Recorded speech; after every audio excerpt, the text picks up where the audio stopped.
And yes, it is very exciting to have Caoilin Chestnutt with us today. So Caoilin is the General Manager of the East Coast at MEC Mining, which is the professional services provider.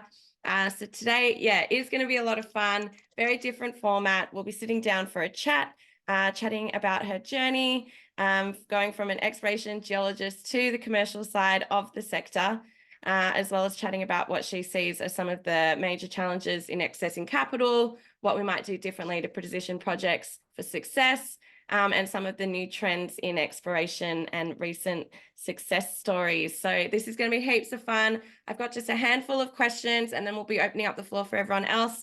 So please get ready to jump on in and get involved with the discussions. But yes, thank you so much for joining, Caoilin. It's awesome having you here. Thanks, Jess, and thank you for the invitation. It's good to be here. It is awesome. I've been following GeoHug from a distance for some time, so it's nice to get embedded. It's awesome to have you here. Yeah, it's I've always been very excited about this one, so thanks for doing it. So yes, let's kick off. If you could tell us about your career journey so far. Sure. I'm glad you said so far, that I'm not quite at the end of it yet, Jess. So no way, not yet, no. Well, I started my career, I studied earth sciences in Dublin at Trinity College. And at the time, earth science or geology wasn't a great business to be in, particularly not in Ireland, unless you were related, or there just weren't that many active minds and opportunities. So really the only opportunity was to either stay in academia or go overseas. So I did a couple of stints in some dodgy jurisdictions, and then Australia beckoned. So I moved to Australia in '96. And got my first job as a rig geologist at Nimmery, which was adjacent to Jundee in Wiluna.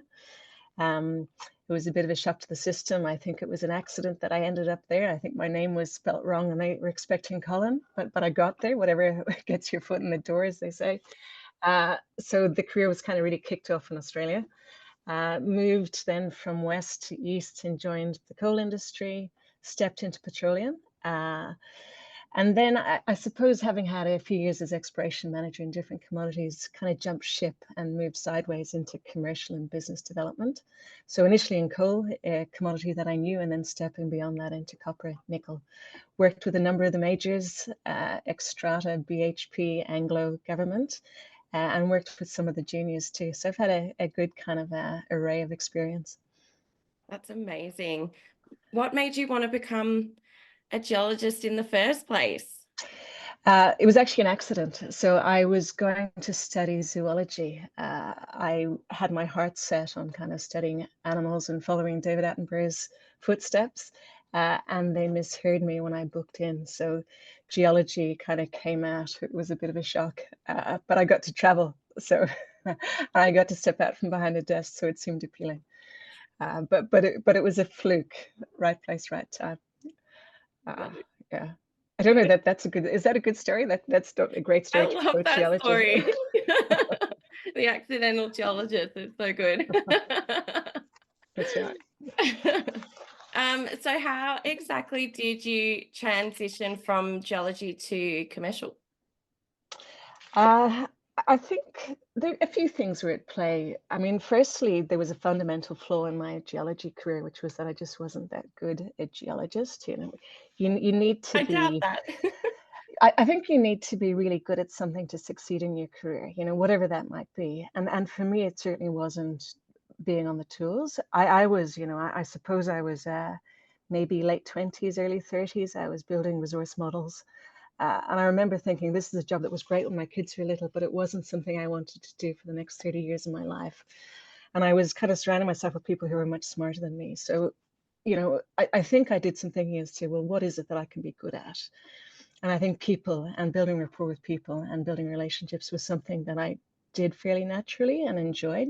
And I think, I would always say that I'm a technical person with a commercial hat, but if you're in the business of people, being able to build rapport is what does it. So I was kind of doing, I suppose, technical due diligence, working with multidisciplinary teams, and I really enjoyed the bigger part of the business. The motivators behind just the geology and engineering. That was something that I was intrigued by, that I couldn't get enough of. I liked talking to people and understanding their roles and where they fit in the business. So it was probably a natural transition. And I guess the other bit that really, it was a mix of being proactive and being reactive. But I also had somebody who was prepared to take a bet on me and think that I would be a good fit in a commercial team at bringing in that technical kind of background. So partly reactive, partly proactive. And here I am. Here you are. That's so good. So going into more of the commercial side of things, why are exploration companies finding it so difficult to get funding at the moment? It comes down to statistics. Now, I'm not a gambler, but I think if you look at return on investment, something like 1 in 1,600 projects result in kind of significant mineralized intercepts. 1 in probably 100 projects, so reasonably mature projects, result in being an economic mine and cash positive. So if you're an investor tasked with a return on capital, they're not great odds. That's the reality, I think. So we're competing with things where the certainty in the outcome is a little bit better. Now, that's not to say that an exploration project that costs very little isn't going to have a surge in terms of market cap and earn you a lot of money, but the chances are few and far between. So I think that's fundamentally the biggest issue.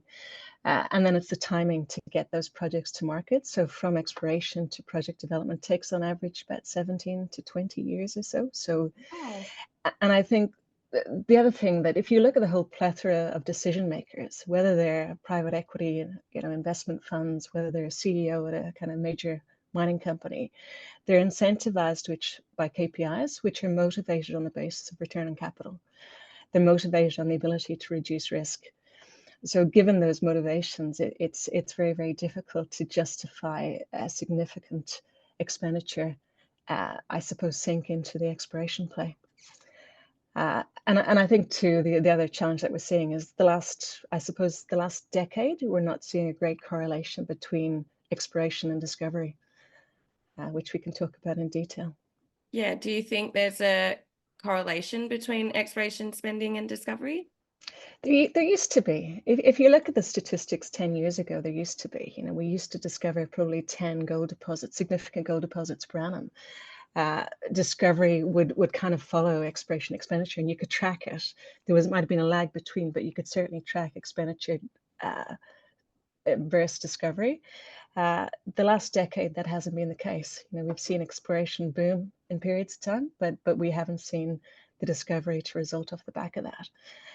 If you look at copper, for example, I think there were something like 270 copper discoveries since 2012. Only probably 10 of those have been since then. So in the last decade, there's only been about 10. And of those, there's only 3 or 4 that are really more than 3 million tons of contained copper. So there's definitely a change. Without doubt, exploration and discovery is getting harder. We've found the easy to find stuff. Deposits are getting deeper. They're getting to be in more remote locations that are harder to find. They're undercover. So it's certainly challenging. Yeah. So what do you think some of the keys to success are with this? The keys to exploration success. Well, we Yeah. need to do things differently. I think it's the definition of stupidity to think that we can continue traditional methodology and find a different result. So I think fundamentally we need to do things differently. There used to be a general belief that there was no surface expression of an ore body that was 500 meters undercover. So we need to challenge that theory because most recent discoveries are at depth. I think we need to go slow to go fast.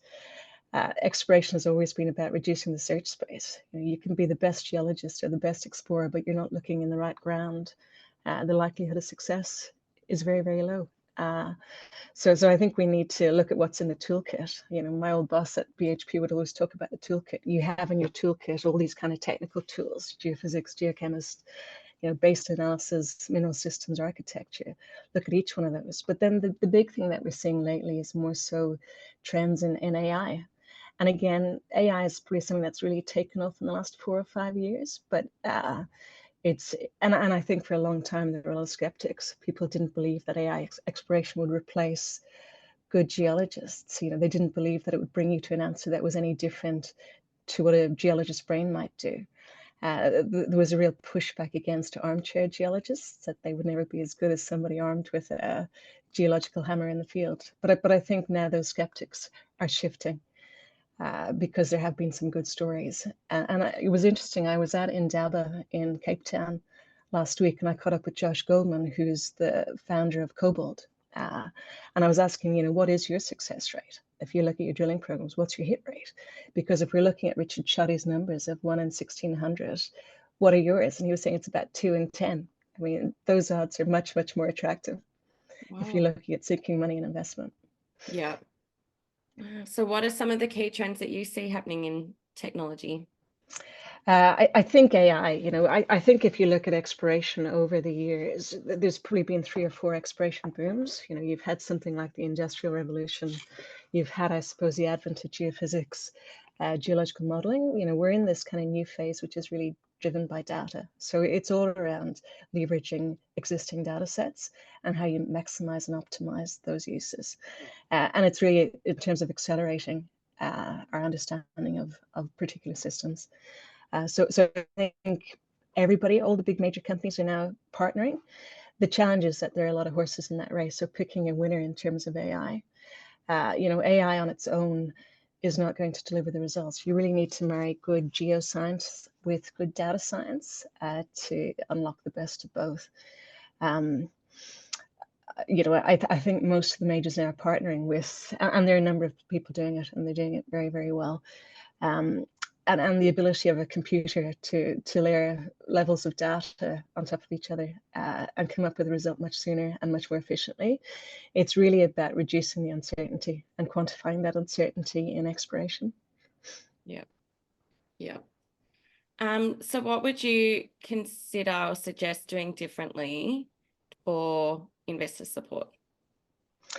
I think there are a number of things. One, you need to have a competitive environment. So, Australia was always seen as a kind of a lucky country, but we've made it harder for ourselves. So the regulatory framework is key. So stable, people need to know the cost of doing business. There needs to be stable regulatory framework. And while we're not that bad at that compared to some other jurisdictions, we're not, world class in that space either. If you look at Canada, for example, Canada will incentivize. So every dollar exploration spend is tax deductible from your income. And then there are also venture capital available to various explorers and developers. So we're just not that competitive. Queensland has an collaborative exploration grant, but they're open to few and far between. So it's the very odd company who will be able to tap into that, and it's fairly minimal in terms of covering its cost. And there are a number of accelerators. BHP has one, various government accelerators to try and incentivize that. So that's one thing. It's the regulatory kind of space. The conditions of doing business. Data is the other thing, access to data. It hasn't always been that easy to jump onto one of the kind of geological websites, geological survey websites in Australia and know what you're looking for. If you lodge an inquiry, you tend to get sent to 20 different links. So trying to make sense of that is challenging. So I think access to data and the ease of and the utilization of that data is important. I think, what else can we do? And I think then as explorers, we just need to get better at it. We need better success rates. It's not all about drilling. I think drilling, ultimately you need to drill. You need to test any theoretical hypothesis that you put out there. But you should be kind of looking at the whole array of data to figure out, well, just where are you going to drill to optimize the likelihood of success. Yeah, that's awesome. Good insights there. So we touched really lightly just before slightly on copper. I was curious what the pipeline is like for copper, given it is essential to underpin the renewable switch. Yeah, copper is essential. I mean, copper is really the universal conductor. I think if you look at EV uptake, copper is 4 or 5 times that of a conventional or a normal combustion engine. So copper is definitely in vogue. The challenge with copper is that most of the known deposits are coming off their best buy. So we'll see peak production kind of come into play in the next few years. And there just isn't the pipeline of projects thereafter. And there isn't the exploration spend or the discovery rate to really fill that pipeline. So I think that's very challenging. As I mentioned, there's only been, I think 3 or 4 discoveries in copper in the last decade, meaningful, significant kind of tier 1 discoveries in copper. One of those is in the DRC, was discovered by Ivanhoe, Kamoa-Kakula. Fantastic deposit, but it's in a jurisdiction where the above ground risk is challenging. Another discovery was Onto by Vale in Indonesia. But again, it's very hot and it's not without its challenges to develop that project. And the other is held by a junior, ASX-listed junior SolGold in Ecuador, Cascabel. So a great project, but Ecuador is again challenging in terms of topography, that whole interplay between topography, altitude, ore body geometry, and above ground risk. So those projects, while they look exciting, they're not quite going to be tier 1 projects in OECD jurisdictions. So I think it's worrying. If we look at the switch to renewable, it is worrying. And unless we improve the rate, it's going to be very challenging.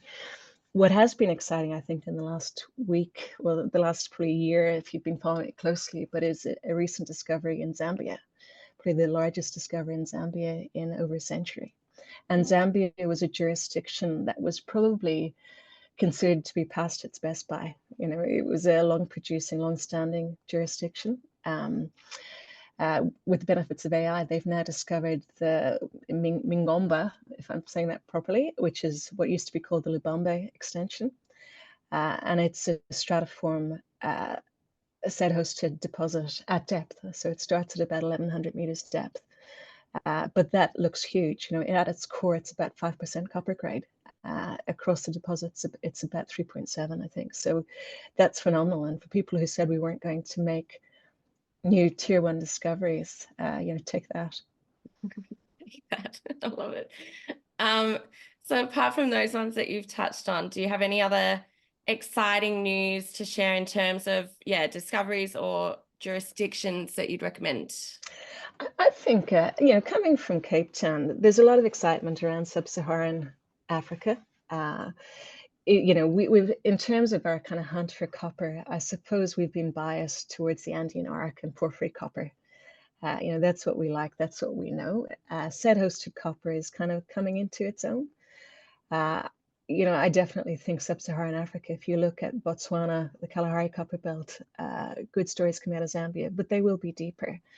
But in terms of hunting ground, I think it's fantastic. And I think those jurisdictions are getting easier.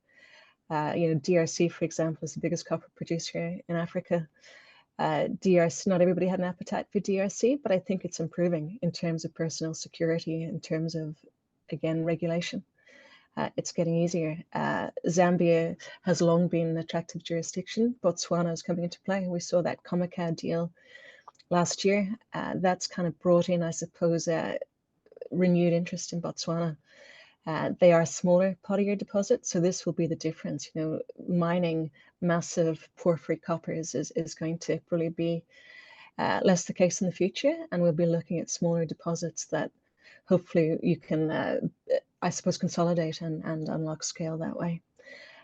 So I think Botswana, Tanzania, Zambia, even Burundi, Namibia look very, very interesting. I suppose the other side of the Andean, or the Pacific Rim, away from the Andean arc, has been somewhat ignored because, again, of above ground risk and perception of ease of doing business. But I think there's a lot of good news stories to come from there. I think, again, it's fairly unexplored and underexplored. And if we can get the appetite to progress in those jurisdictions, I think they look really, really interesting. Yeah. That's really cool. I'll have to watch this space. Before we open up to everyone else, I did want to ask what advice you'd give yourself, to your younger self, back at the beginning of the journey. without giving away too many secrets. My mother would always say to me, Caoilin, you speak several languages, say no in one of them. I think what she should have said was say yes more. I think, saying yes, being open to opportunities and taking risks. I was probably a little bit risk adverse.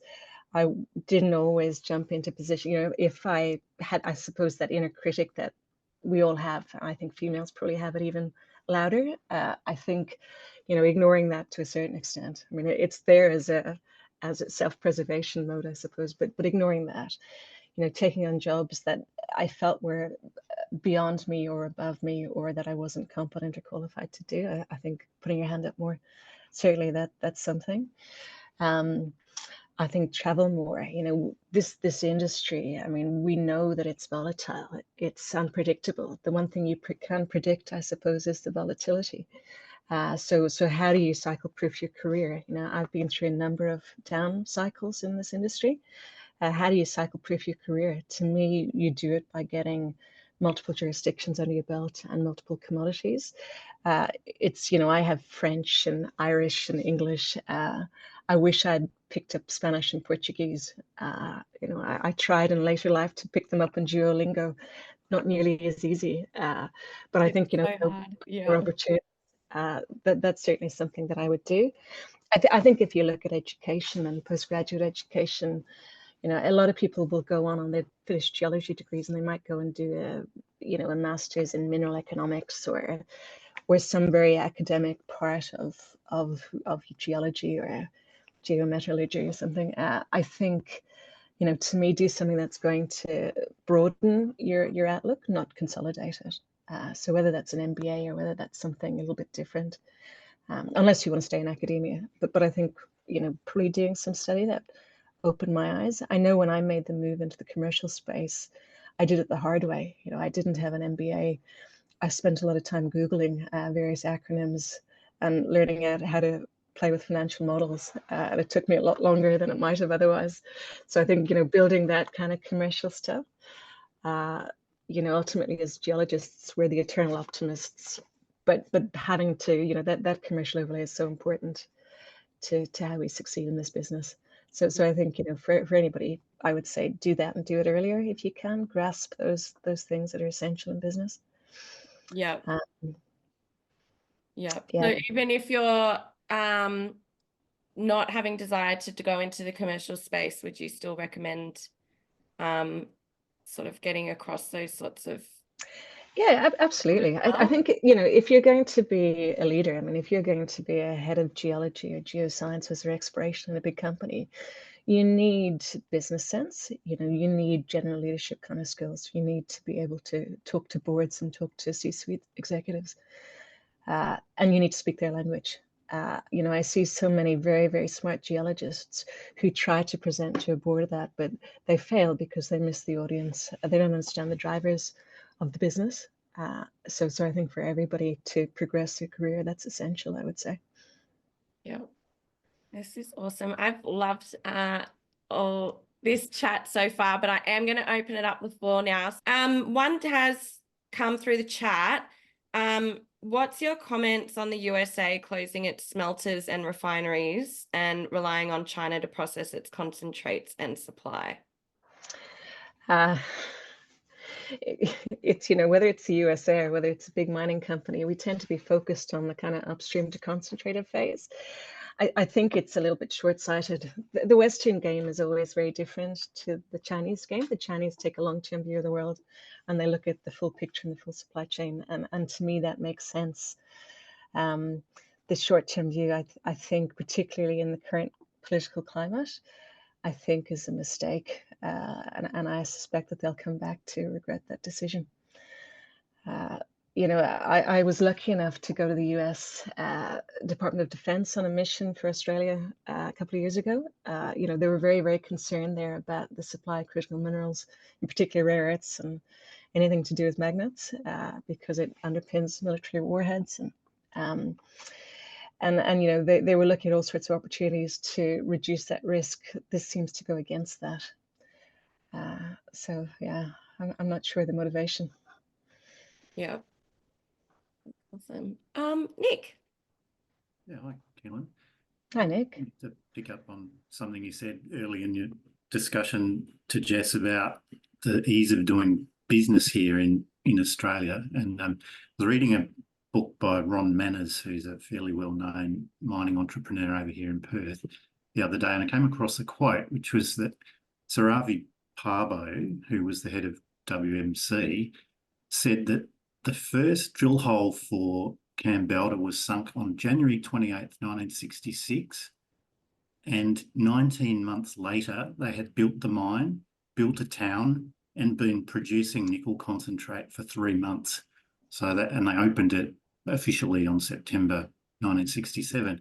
It's like, obviously 50, 60 years ago, we could get stuff done. What has changed so much now? Or what do you think we need to change back to make things shrink their time from discovery to development to, a year or 18 months? I mean, there's a whole lot of things I could say about that. I think, if you look historically, we didn't always do things right back then, and we're kind of paying the price now. So we kind of damaged our reputation as an industry, and we're still making up for it.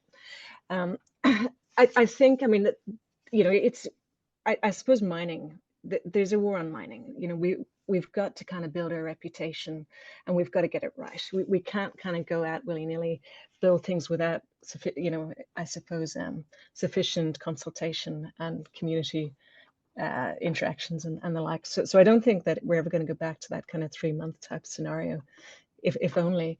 But I think what there needs to be stability in terms of regulation. We can't be introducing royalties or new taxation regimes without due consultation. We need to get it right. There needs to be a very clear approach to permitting what's required, because it often feels that it's 1 step forward, 2 steps back. We've seen the Adani process. We've seen a number of other projects in New South Wales kind of canned as they're coming close to FID.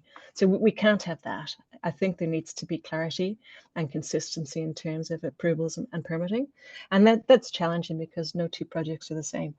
And no 2 projects are dealing with the same array of above ground risks or above ground kind of interactions or co-development type issues that might be, but there needs to be clarity and stability, I would say.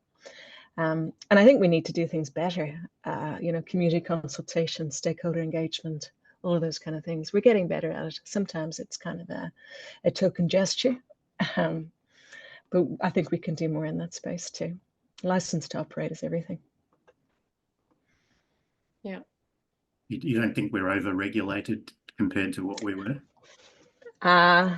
Yes and no. I think we need to be. I mean, like I said, I think this is an industry that has its challenges. I think, regulation is a good thing.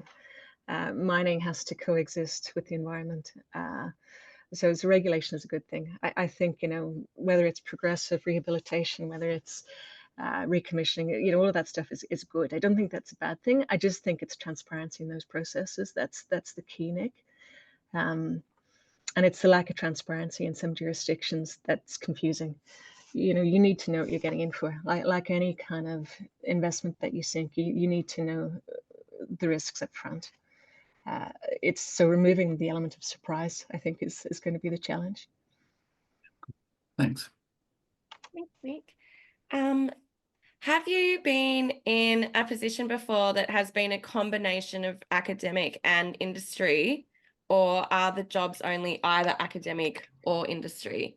They're still interested in academia as well as industry and would like to try and gain as much experience in both as possible. What would you suggest? I think some companies, I think, again, it comes down to line managers and key people. I know Anglo, for example, had a big move when they were building out their geoscience and exploration, because there had been such little success and little success from any of the majors really in terms of exploration. So some of them were moving to do things very differently.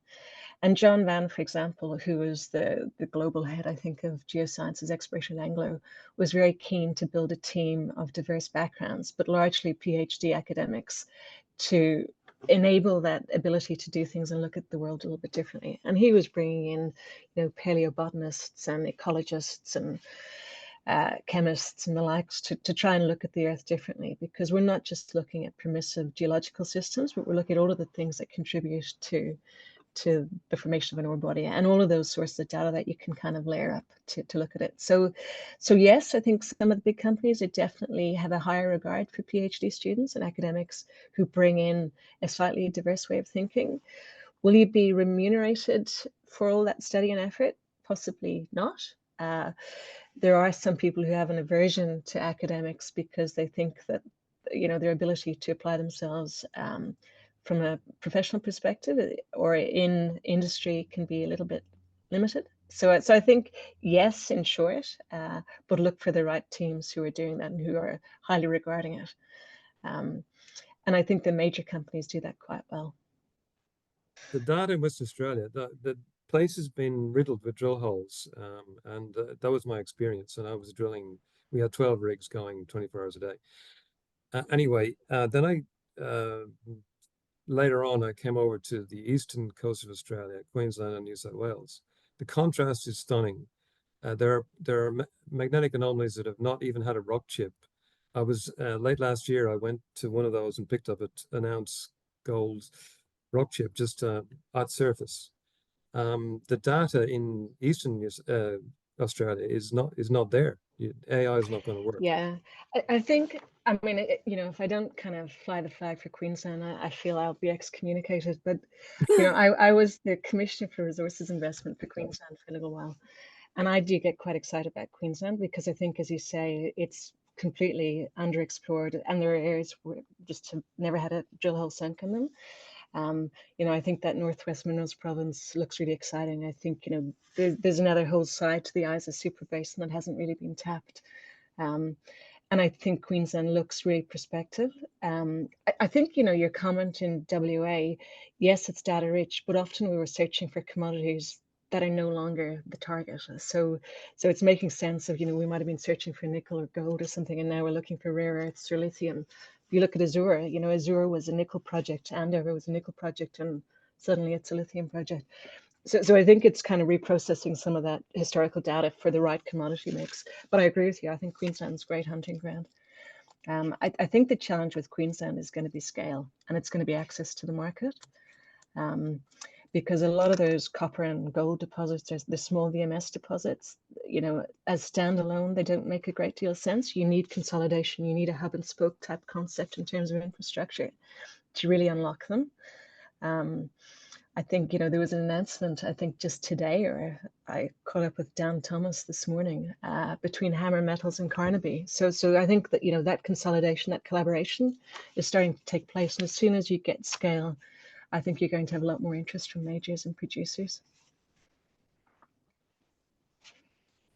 Awesome, thanks.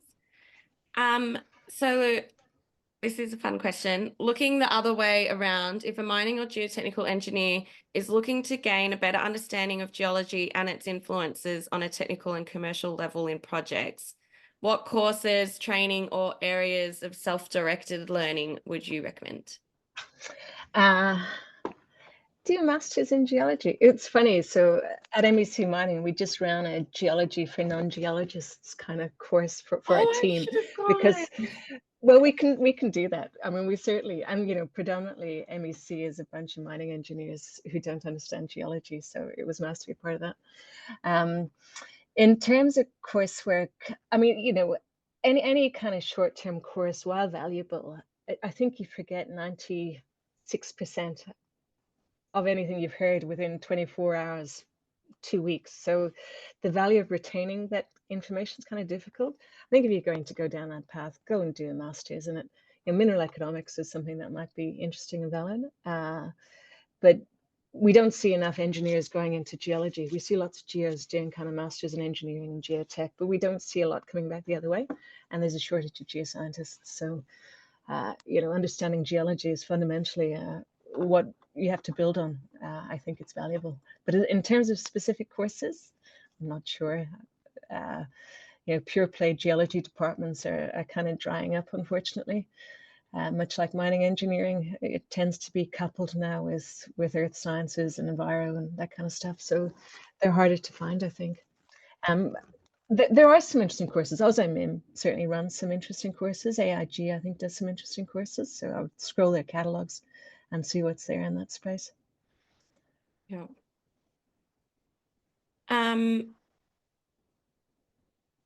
Yeah, John was thinking the exact same thing as me. In the geosciences is falling all around the Western world. What do you think is needed to change this problem? Yeah, I mean, the interest in mining is falling. It's not just geosciences, whether it's mining engineering, geotech, metallurgy, anything to do with mining, the interest is waning, unfortunately. I think there's a number of things we do here. You know, I see a lot of industry and they're targeting recruitment, but they're targeting it at third level. It's too late. You're already fishing in a very shallow pond at that stage. So I think, you know, you need to target minds and when they're still fresh and when they still haven't kind of defined their academic path or their career path. So I would be taking it back to primary schools. You know, what primary school kids don't like the ideas of volcanoes or big equipment? You know, I think, you know, I see a lot for what we do as an industry. People want to be proud of whatever job they do, or whatever company they work for. And mining is not one of those companies that unless you're in the industry already, you don't always see the benefits because we tend to preach to the converted. You know, I go to the QRC lunches or ASINIM lunches and you'll see great presentations from Ian McFarlane or Scott Stewart, and but the audiences are a kind one. You know, they're mining audiences, and we know that it's our money that goes and builds schools and things. But I think sharing those stories beyond the mining community is important because people want to feel proud of the company they work for. I think the other thing that we're not always known for, you know, mining is sometimes seen as a little bit rudimentary. If you think of innovation, technology, you know, you're not trained to think of mining, but mining offers all of those things. So again, I think promoting, you know, the fact that we are leading the kind of drive in terms of a switch to renewables, in terms of carbon emission reduction, in terms of, you know, global warming. The mining industry is really the one that's driving some of that stuff. So, but I think the story has to get out beyond the current kind of audience. And I think everybody within the mining industry has a role to play. You know, I know how many backyard barbecues I've been to where people kind of challenge my career choice, or they're anti-coal or they're anti-mining generally. So I think, you know, we all have a role to play in promoting this industry and promoting the benefits of it. It's, yeah. Anthony raised an interesting point in this regard. Is the reputation of industry firing geologists and engineers at any sniff of a downturn not a turn-off to potential students? Yeah, I mean, job stability and security is always going to be a motivator. You know, it's one thing we don't do very well in this industry. You know, we know that there's booms and busts coming, and we don't seem to be able to maintain a stable kind of workforce. You know, we tend to, in the good times, you know, let's put on more people, let's go plate everything, and then suddenly costs blow out, and as soon as there's some negative sentiment in the market, we downsize. I think as an industry, we have to kind of take the onus on that. You know, the thing with our industry, you have to look at what you can control and what's outside of your control. Some of those things are within our control. You know, controlling costs, you can't control commodity pricing, but you can control to a certain extent your costs, your OPEX. So, you know, building a stable workforce and tackling those kind of bumps in the cycle with consultants, I think, is a way to do that. You know, we've seen company repeatedly let go and suffer real brain drains. We've seen good people leave the industry, you know, and chase other things because of stability of income. So that's a challenge that we have to tackle. Absolutely. Hi, Anthony. Hi, Caoilin. You mentioned earlier that you were part of a delegation that saw US defense, and that's where I met you. Meeting familiar faces now. Sorry, Anthony. Lots of familiar faces here today. So can I just pick up on that one and the current issue of critical minerals? The part of the issue is that these group of minerals they're pretty small sort of demand. This is rare earths you're speaking about specifically? Well, there's a whole bunch. There's more than that as well. Yeah. You know, but yeah, it includes rare earths. The generally what we would call a market is non-existent for these. How do we sort of break the stranglehold that certain countries have? Because we have governments who say we want to have some sort of independence or reliability or variability of supply. I don't know, it just seems to me that unless governments or companies like purchasers are willing to pay for a much higher price, we're not going to shift from buying the lowest price product, which inevitably is going to come from countries such as China.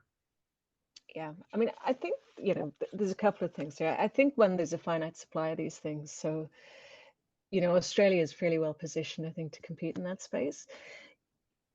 I think in terms of rare earths, and it's, it's also doing the right thing, which I think will happen more and more. But you're right, it's hard to compete on cost. We've got no onshore manufacturing in this country. So that's going to be very difficult. We'll only ever play in that upstream part of the supply chain. I think there needs to be a couple of different things. There needs to be collaboration at a government level. If you think of rare earths, they're not particularly rare, but to have a deposit that's sufficiently enriched is difficult, and no two deposits are the same, as I understand it. So, common use infrastructure isn't always going to make sense. Processing isn't going to make sense. So, government are going to need to step in and bridge that gap. The Chinese view of the world, if you think of rare earths, for example, it's very much longer term. Nobody in the Western world makes money off magnet making, for example. And the Chinese probably don't either, but they don't look at that part of the supply chain. They look at the whole supply chain. And then it starts to make sense, and they have a longer term view of the world. So Western thinking tends to be short term and tends to be very consolidated. I think there has to be a change in mindset.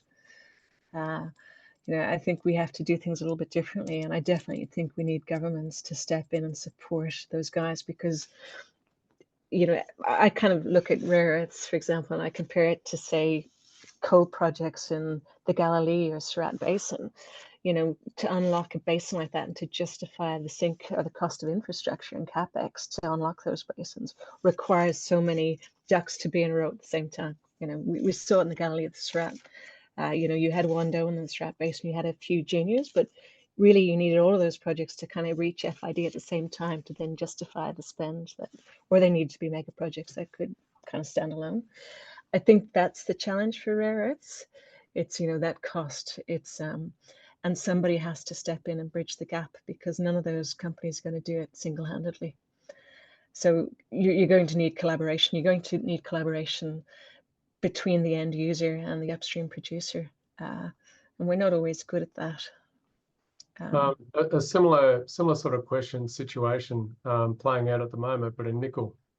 We have producers in Australia who, because of Indonesia's actions, can't turn a profit, and we're shutting down or threatening to shut key infrastructure. I mean, the nickel industry looks it looks very worrying.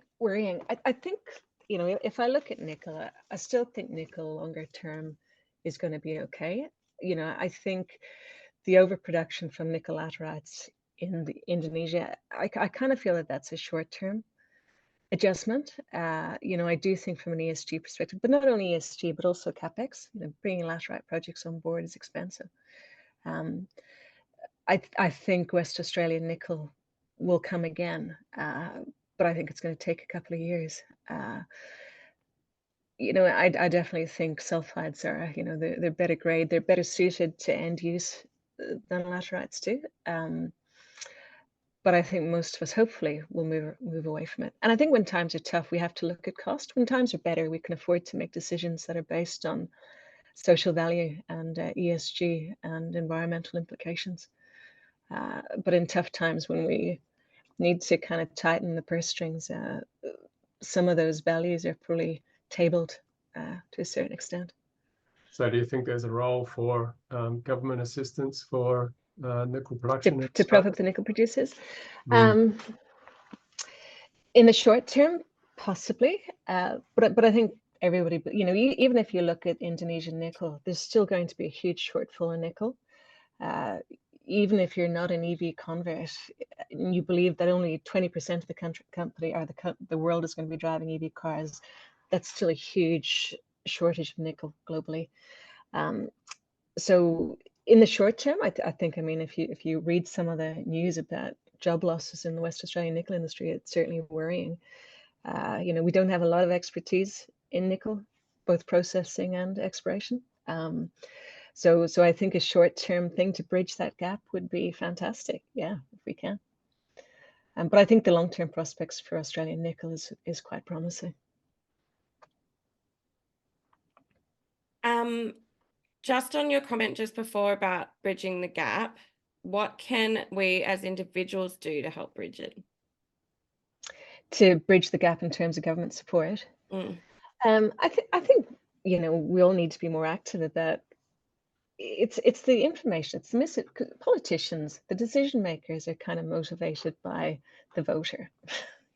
So the more that we can share our kind of stories and the success of the industry and the benefits of the industry just to our neighbors and our friends and so forth, I think will help change that tide. Yeah, politicians will go with where the popular vote is. So if we can get people on side and get people a little bit more pro-mining and understand the benefits of mining in terms of royalties, revenue, economy, jobs, you name it, that politicians will follow. So I think what we have to tackle is our sphere of influence amongst our own network. A light-hearted question as a geo, do you ever get called Caoilin? All the time. Yes, no, my parents didn't name me after dirt or clay. I always say to people, I think keeling over without the G, keeling over. But all the time, yes. I spell my name phonetically for people in my office even. I think people I've known for years who see it written will still divert back to Caoilin or Caoilin. Yes, but my surname's even worse. So What do you mean?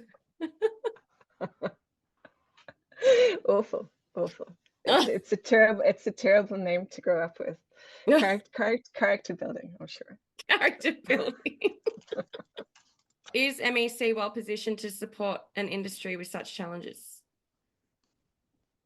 That's from one of my colleagues. No, he wasn't a plant. Yeah, I mean, I know this isn't a forum for promotion, but MEC is what I would say commodity agnostic. They're one of the larger pure play technical services providers in Australia. So yeah, we've got experience. I think we're very much focused on solutions. We're not a bunch of tame consultants who tell you what you want to hear. I think we look for the best outcome and we provide some guidance accordingly. So yes, great, good plug. Thank you. On you, good. Awesome. I didn't even realize Gert was on the line. No, this has been just brilliant. I've been dying to get you on, so thank you for saying yes and getting involved. And it's good to see you again, even if only in 2D. I know we have to catch up again soon, but no, it's just this has been really, really good. You've very clever lady. Very impressed by you. I wouldn't go that far. I peaked at 16. That's what my mum used to say. So it's all been downhill after that. No way. But no, you're brilliant. So thank you. Thank you so much. I loved this session. So thanks. And I hope everyone enjoyed it. Bit of a fun, different format. Yeah. Thanks for coming along and asking all the great questions. And thanks so much, Caoilin. Really appreciate it.